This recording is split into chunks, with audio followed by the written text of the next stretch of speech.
Au-delà de la reconnaissance du vote blanc qui est faussement simple, le sujet vote blanc lui-même est faussement simple. Parce que ce qu'on entend par vote blanc, c'est pas sans équivoque.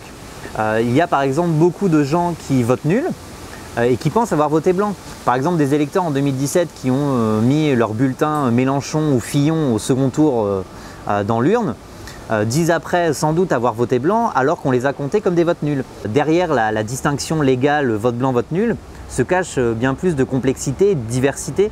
Parce qu'aujourd'hui, quelque chose qui manque cruellement, c'est une matérialité concrète. Aujourd'hui, pour voter blanc, on peut le faire avec une enveloppe vide ou avec un bulletin blanc qui est censé être à la même taille et au même grammage qu'un bulletin officiel de candidat. Donc oui, certains ne sont pas gênés, d'autres sont gênés de prendre l'enveloppe vide parce que, par exemple, pour des élections européennes ou municipales, on a des bulletins A4 de candidats. On a une enveloppe qui est épaisse comme ça. Et donc, quand vous faites la queue pour voter, on voit que vous avez une enveloppe vide et donc on voit que vous avez voté blanc et donc ça brise, en tout cas ça met à mal le secret du vote. Et donc ces gens-là, ne pouvant pas prendre l'enveloppe vide, vont peut-être écrire vote blanc sur un bulletin et ça va se retrouver dans les nuls. Donc ça pose pas mal de problèmes. Et on dit souvent que ça va paralyser les institutions, le pays, que la planète va arrêter de vivre et tout. C'est un argument qui revient tout le temps, c'est de dire ça va mettre à mal surtout la légitimité des élus. Ça on peut le comprendre, c'est une affaire de conception. Qu'est-ce qu'on fait de l'élection? Qu'est-ce qu'on fait de notre vote? Tous ces arguments d'instabilité institutionnelle, de mise à mal de légitimité des élus, etc. Moi j'ai envie de dire oui, tout à fait, c'est vrai. Mais après, on ne va pas arrêter de vivre non plus. C'est-à-dire que refaire une élection, ça va peut-être même coûter de l'argent, mais ça se fait dans d'autres pays. Si c'est ce qui est décidé par le plus grand nombre, moi je dis simplement pourquoi pas. Là, au jour d'aujourd'hui, on a de plus en plus d'élections qui se font avec des majorités de plus en plus faibles, voire des majorités fictives, où l'élu finalement est minoritaire. Et donc je ne pense pas que ça, ce soit mieux en termes de stabilité institutionnelle. On voit bien que Emmanuel Macron, en étant élu avec 43% des inscrits, alors même qu'il était face au Front National, avec une Assemblée nationale qui ne représente que 16% des inscrits, mais qui a 60%. Ça cause de l'instabilité politique, sociale, institutionnelle. Au moins autant que des réformes qui nous obligeraient à refaire l'élection. Est-ce que c'est forcément d'autres candidats? Une partie? Ça, c'est aussi à réfléchir. Par exemple, à Bello, en Colombie, qui est une ville importante du pays, lors d'élections municipales, les candidats qui se présentaient à l'élection se sont retirés dès le premier tour et ont appelé au vote blanc, afin finalement d'éjecter le maire sortant qui cumulait les mandats depuis un certain nombre d'années.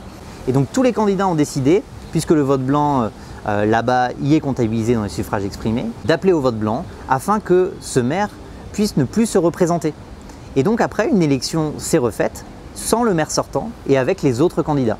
C'est un peu extrême comme procédé, mais ça permet aussi de penser la comptabilisation du vote blanc et des suffrages exprimés, de la penser autrement. En fait, à mesure que l'abstention devient de plus en plus forte, les politiques tentent de faire du vote blanc, mais encore une fois en l'instrumentalisant la plupart du temps, mais ils tentent de faire du vote blanc une sorte d'antidote, en fait, de remède à l'abstention, pour dire qu'ils prennent en compte ce qui serait, selon eux, le malaise démocratique, de l'abstention, etc. blablabla. Par exemple, en 2017, lors de l'élection présidentielle, tous les candidats, sauf un, proposaient la reconnaissance du vote blanc.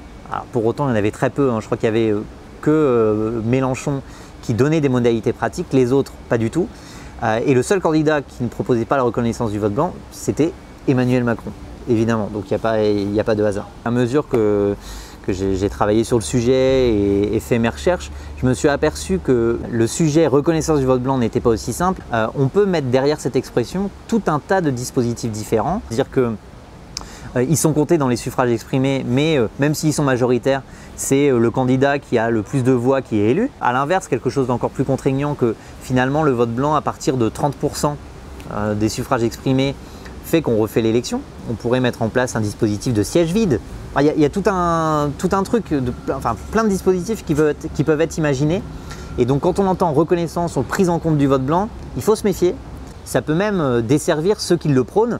Parce que par exemple, le fait de compter les votes blancs dans les suffrages exprimés pour des élections parlementaires fait augmenter le seuil en fait, des voix pour accéder, peut faire augmenter et donc favoriser les grosses formations politiques.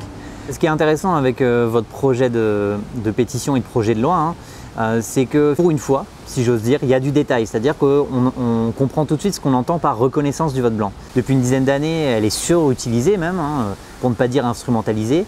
Et donc on entend souvent reconnaissance, reconnaissance, reconnaissance, mais on ne voit pas très bien à quoi ça peut correspondre. Dans ce projet de loi-là, c'est vrai qu'on a des détails. On a reconnaissance qui est en fait assimilée au fait de prendre en compte les votes blancs dans les suffrages exprimés et en même temps de lui associer ce que j'aime appeler une sorte de pouvoir de sanction du vote blanc. Vous donnez la possibilité, si le vote blanc est majoritaire, de refaire une élection. Vous vous distinguez de la plupart des propositions de loi qui sont émises depuis les années 1880, depuis la Troisième République, puisque dans les 70 propositions de loi qui ont été émises à l'Assemblée ou au Sénat, très peu finalement donnent ces détails, ces modalités pratiques de reconnaissance ou de prise en compte. On a souvent des propositions de loi qui sont en fait le fait de députés opposants à la majorité et qui instrumentalisent le sujet. Il faut le prendre au sérieux et faire un vrai débat collectif sur ce sujet, puisque ça change la conception, je le disais, de l'élection et du vote. Ça peut amener vers d'autres réformes potentielles, vers une autre constitution aussi potentielle.